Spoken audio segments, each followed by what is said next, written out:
నల్లని మబ్బుల మధ్యకు వెళ్ళి వెన్నెల ముగ్గులు వేసిందెవరో, కన్నుల కౌగిట కలలే కూర్చిందెవరో, రంగులు పొదిగిన వాసంతాన్ని రివ్వున రమ్మని పిలిచిందెవరో, గుప్పెడు గుండెకు చప్పుడు నేర్పిందెవరో, అచ్చ తెలుగు అక్షరాల మాలే అంతులేని ఇంత గొప్ప కేళి హోలీ, లక్ష లక్షణాల పాల వెళ్ళి కొలువు చూడ పిలుపు వచ్చేరారే మీరే.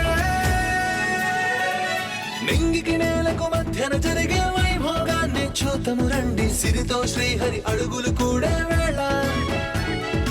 ఈ కళ్యాణపు వైభోగానికి కొత్తగా పేరేం పెడదామండి, ముల్లోకాలకు కబురే పెట్టండర్రా. जुषतां कां सोस्मितां हिरण्यप्राकारामार्द्रां ज्वलन्तीं तृप्तां तर्पयन्तीम्.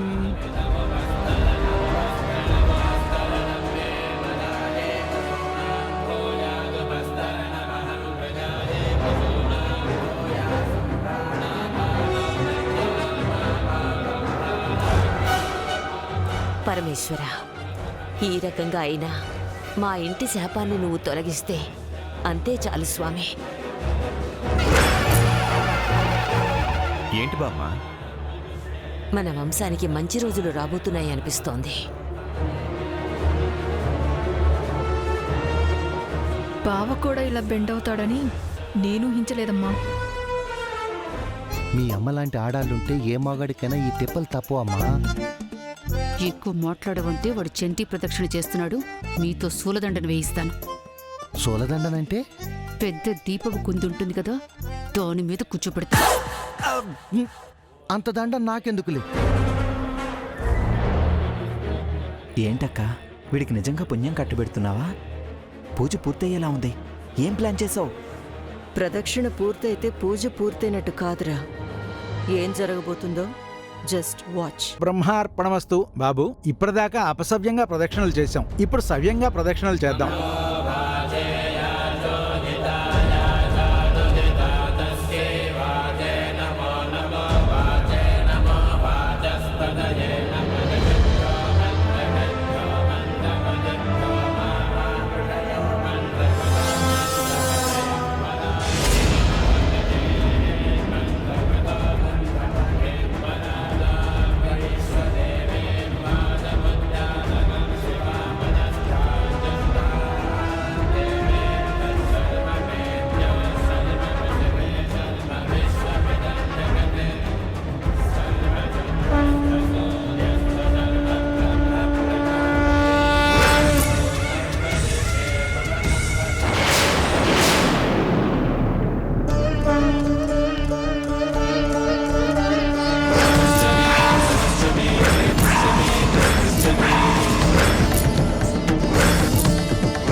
అయ్యయ్యో, ఎంత అపచారం జరిగింది!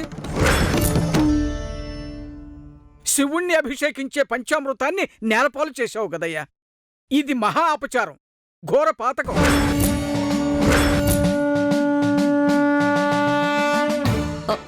ఎందుకిలా జరిగింది పంతులు గారు? బహుశా వీరికి ఈశ్వరానుగ్రహం లేదేమోనమ్మా. వీరికి పట్టిన దోషానికి ఇంకా కాలదోషం పట్టలేదేమో.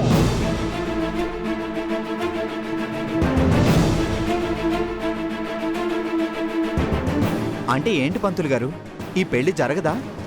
ఎంత పూజ చేసినా ఫలితం లేనట్టేనా? అవునులే, అయిష్టంగా చేస్తే ఏం ప్రయోజనం ఉంటుంది? బాగా చెప్పారు. నేను ఉదయం నుంచి గమనిస్తూనే ఉన్నాను. వీరికేవీ నచ్చటం లేదు. పూజ వద్దన్నారు, పట్టు వస్త్రాలు ధరించనన్నారు. అప్పుడే నాకు అనుమానం వచ్చింది. మీరు ఆగండి పంతులు గారు. మీరు చెప్పండి స్వామి, ఏం చెయ్యాలి ఇప్పుడు? పూజ జరిపించడం వరకే నా వంతమ్మా, అది నెరవేరలేదు. మిగతాది మా పంతులు గారిని అడగండి. నాకు కాస్త వ్యవధి కావాలి, ఆలోచించి చెప్తాను.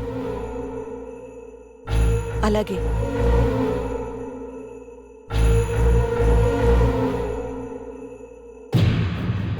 సరే మంగా, మేడం దగ్గరికి ఇద్దరం వెళ్ళి డబ్బులు అడుగుదాం పద. నాకు ధైర్యం చాలట్లేదు బాబాయ్. మేడం గారిని చూడాలంటేనే భయంగా ఉంటుంది. నువ్వే వెళ్ళడుగు. మన ఊళ్ళో పెద్ద మగరాయిలా ఉంటావు, మేడం దగ్గర ఎందుకు భయపడతావు? ఏమో బాబాయ్, ఆవిడంటేనే వణుకొచ్చేస్తుంది. త్వరగా వెళ్ళు బాబాయ్. సరే సరే, నేను వెళ్ళి అడుగుతాను, నువ్వు ఇక్కడే ఉండు. ఆ రౌడీలు మళ్ళీ ఇటువైపు వస్తారేమో, వాళ్ళ కంట పడకుండా కాస్త జాగ్రత్తగా ఉండు, సరేనా? సరేలే, నువ్వు వెళ్ళు.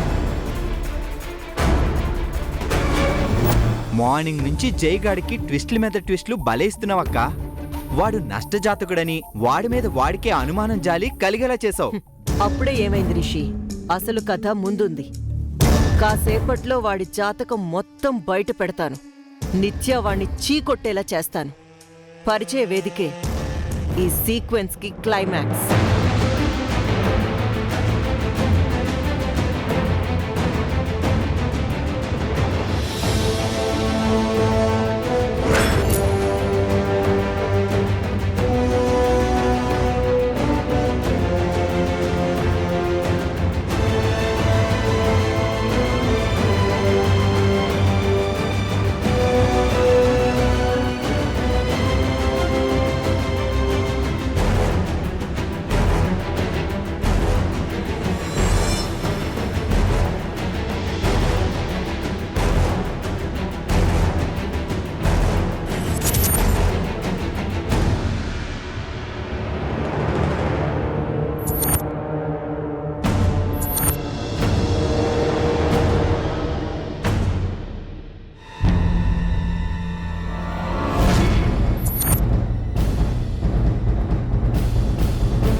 దేవుడా,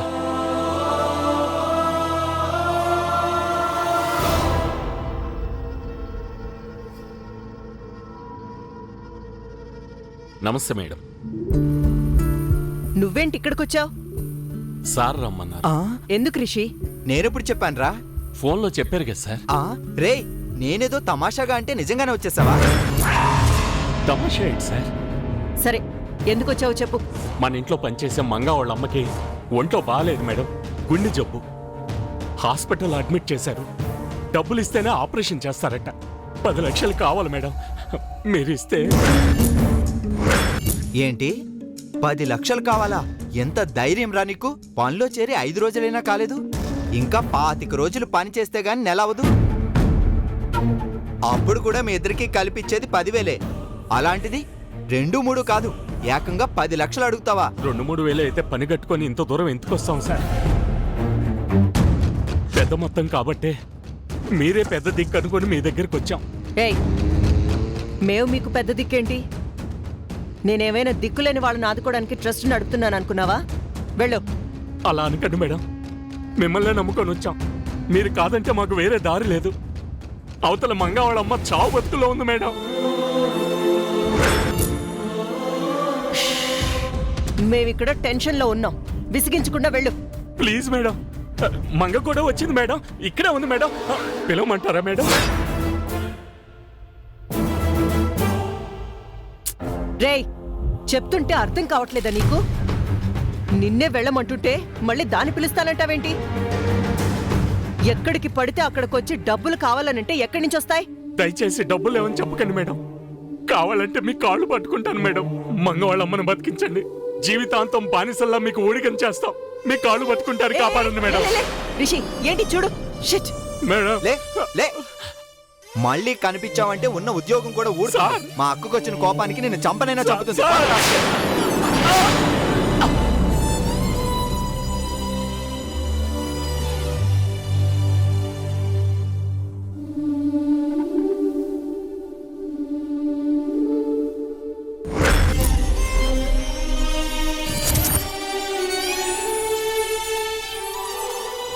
భగవంతుడా, మేడం గారు డబ్బులు ఇస్తారని అమ్మని బతికించుకోవచ్చని మంగకు ఆశ పెట్టాను. ఇప్పుడు దానికి నేను ఏమి సమాధానం చెప్పను. ఏదో ఒక దారి చూపించు తండ్రి.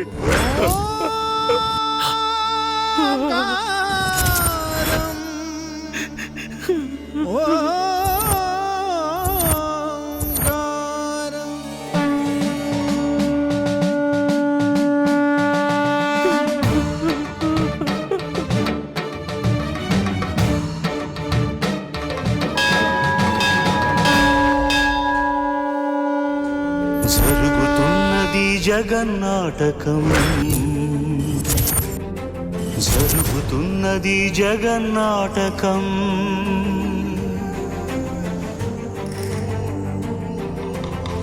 పురాతనపు పురాణ వర్ణన, పైకి కనబడుతున్న కథనం, నిత్య జీవన సత్యమని భాగవత లీలల అంతరార్థం. జరుగుతున్నది జగన్నాటకం, జరుగుతున్నది జగన్నాటకం.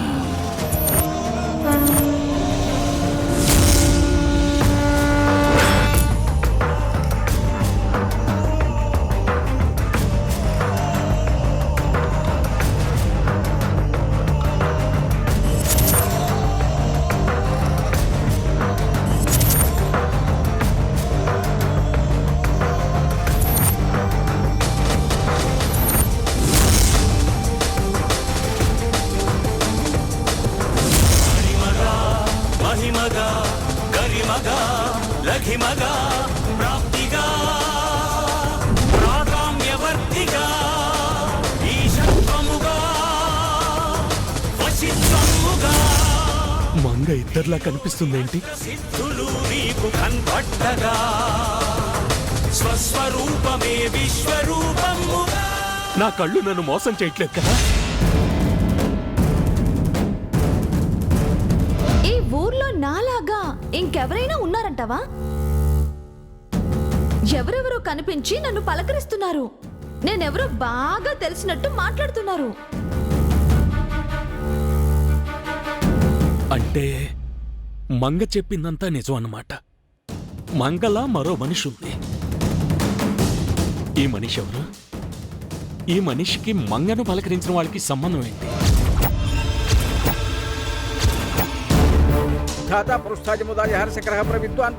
స్వామి, స్వామి, స్వామి, ఏమిటి బాబు? ఆ అమ్మాయి ఎవరు? తన నిత్యా శ్రీనివాస్, స్వరూప శ్రీనివాస్ కూతురు, మిస్ హైదరాబాద్. ఈ రోజు ఈవినింగ్ ఫంక్షన్ హాల్లో తన పెళ్ళే అనౌన్స్ చేయబోతున్నారు. యశో నామరూపాభ్యాం యా దేవి సర్వమంగళాలయో పుష్మాపుంసాం.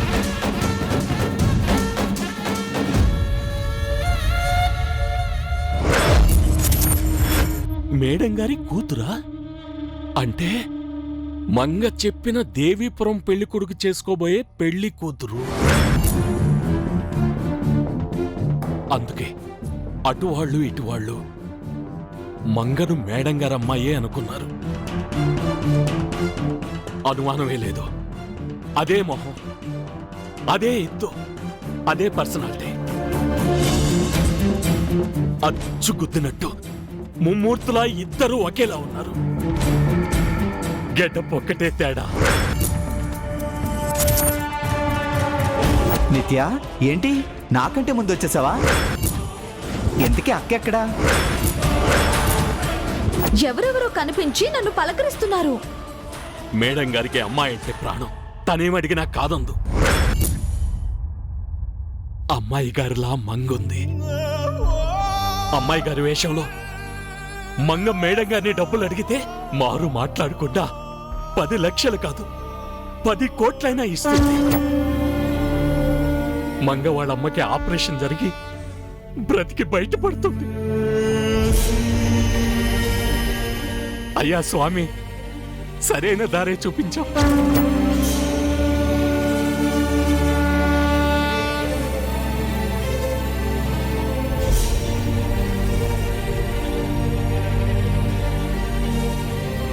బాబాయ్, బాబాయ్, మేడం గారిని కలిసావా? మాట్లాడవా? అమ్మ పరిస్థితి చెప్పావా? డబ్బులు అడిగావా? ఇస్తానన్నారా? దుబాయ్ సెట్లా దూకుడేంటి? చెప్పు బాబాయ్. ఇస్తానన్నారు.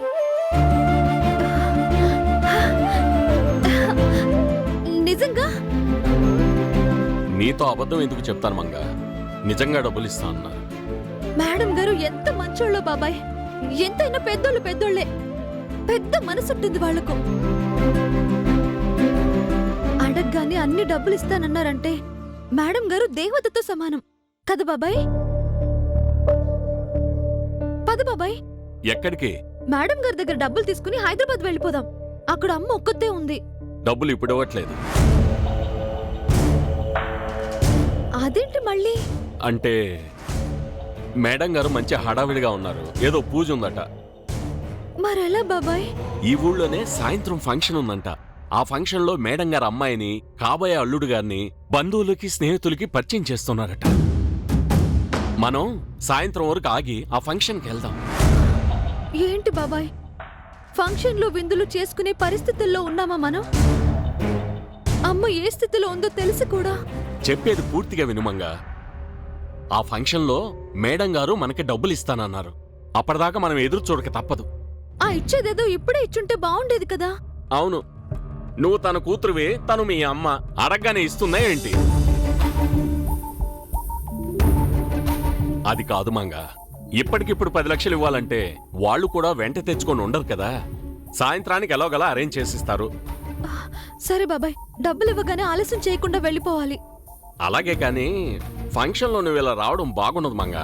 ఏ, ఈ లంగావని బానే ఉంది కదా, ఎందుకు బాగోదు? ఎందుకంటే ఫంక్షన్ కి గొప్ప గొప్ప వాళ్ళు వస్తారు, మనం కూడా అలాగే ఉండాలి కదా. మనం పనోళ్ళం కదా బాబాయ్, గొప్పోళ్ళ మధ్య గొప్పగా ఎలా ఉండగలం? నువ్వు మోడర్న్ డ్రెస్ వేసుకున్నావు అనుకో, ఆ గొప్పింటోళ్ళ పిల్లలాగుంటావు. ఛీ, బాగోదు బాబాయ్. చూసిన వాళ్ళు ఏమనుకుంటారు? ఎందుకు బాగోదు? మేడం గారు గొప్పవారు, మేడం గారు పని మనిషి కూడా రిచ్ గా ఉందని అనుకుంటారు. కానీ మేడం గారు నన్ను అలా చూస్తే తిడతారు. ఏం తిట్టరు. మోడర్న్ డ్రెస్ లో మేడం గారి దగ్గరికి వెళ్ళి 10 లక్షలు కావాలి మామ్ అని అడుగు, అంతే ఇచ్చేస్తారు. మామ్ ఏంటి? మామ్ అంటే ఇంగ్లీష్ లో అమ్మగారు అని అర్థం. డ్రెస్ తోటే భాష కూడా మార్చాలి కదా మంగా.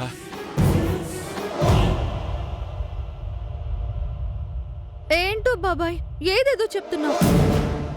అసలు ఇదంతా ఎందుకు? నువ్వు మేడం గారిని డబ్బులు అడిగేసావు కదా. సాయంత్రం సరాసరి ఫంక్షన్ కి వెళ్ళి ఆ డబ్బులు తీసుకుని వెళ్ళిపోతే సరిపోతుంది. సరిపోదు. ఎందుకు బాబాయ్ సరిపోదు? నీకు డబ్బులు కావాలా, సమాధానం కావాలా? డబ్బులే కావాలి. కానీ లేదు, గీనీ లేదు. నేను చెప్పినట్టు చేయాలి, అంతే.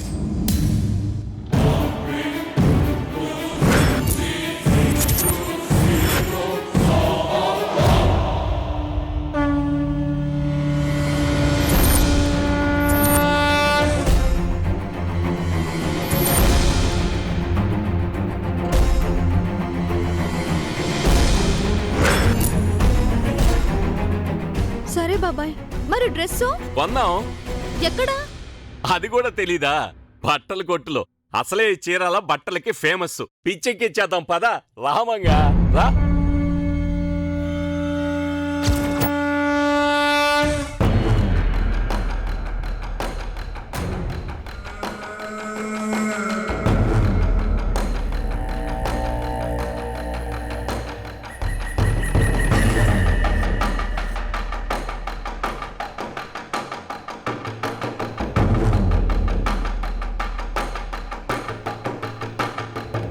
పరమేశ్వర, శాపం గురించి బయటపడకుండా చూడు తండ్రి.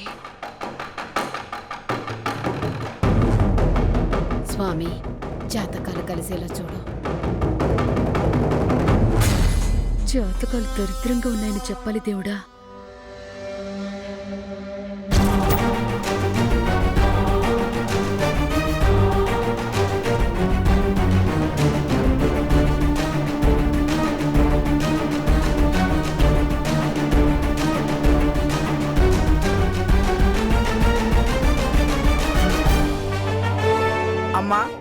2 జాతకాలు క్షుణ్ణంగా పరిశీలించాను.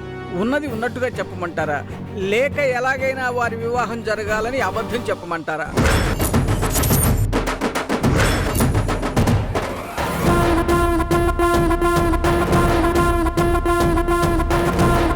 అదేంటి పంతులు గారు, వాళ్ళకి మంచి జరగాలనే కదా మిమ్మల్ని జాతకాలు చూడమన్నావు. ఉన్నది ఉన్నట్టుగానే చెప్పండి. యథార్థం చెప్తే తట్టుకునే శక్తి మీకుందా?